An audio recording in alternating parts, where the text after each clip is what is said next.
Mga kabatas, isang maalab at mapagpalayang araw sa inyong lahat. Ito po muli ang inyong lingkod, Attorney Mark Baksain, at ito ang Batas at Lipunan, isang programa kung saan ating tatalakayin ang mga batas at isyong may direktang epekto sa ating lipunan at pang-araw-araw na pamumuhay. Sa episode na ito, ating pag-uusapan ang Republic Act No. 6981 o mas kilala bilang Witness Protection, Security, and Benefit Act. Maraming nagtatanong, paano nga ba nagiging state witness ang isang tao? Ano ang mga benepisyo at proteksyon na ibinibigay ng nasabing batas?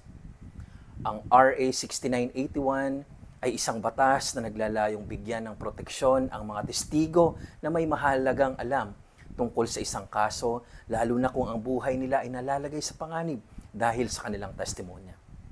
Ibig sabihin, kung ikaw ay testigo laban sa mga malalaking kaso ng krimen tulad ng drug syndicate, graft and corruption o heinous crimes, pwede kang mapasailalim sa Witness Protection Program ng Department of Justice. Kailan ka pwedeng maging state witness? Hindi lahat ng testigo ay pwedeng maging state witness. May mga kondisyon na dapat matupad. Ayon sa Republic Act No. 6981, o Witness Protection, Security, and Benefit Act at sa mga naging desisyon ng Korte Suprema, may mga requirements o kondisyon bago pwede gawing state witness ang isang tao. Una, ang testimonya ay mahalaga. Dapat ang alam ng testigo ay napakahalaga para mapatunayang guilty ang akusado. Pangalawa, walang ibang direktang ebidensya.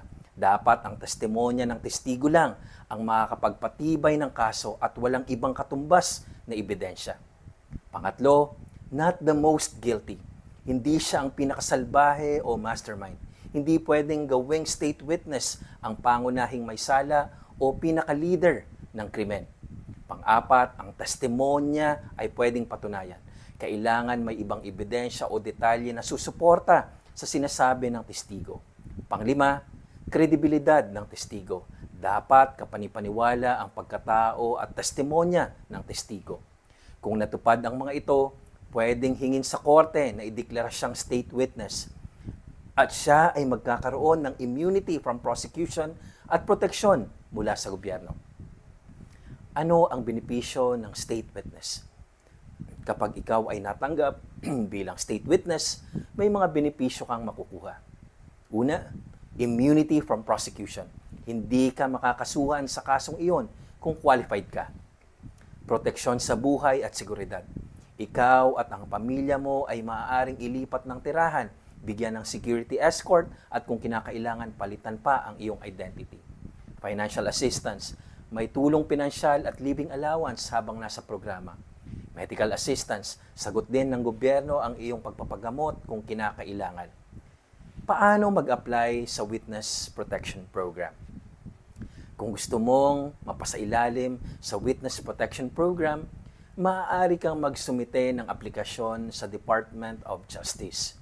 Doon ay iimbestigahan kung ang testimonya mo ay mahalaga at kung totoo ngang nasa panganib ang iyong buhay.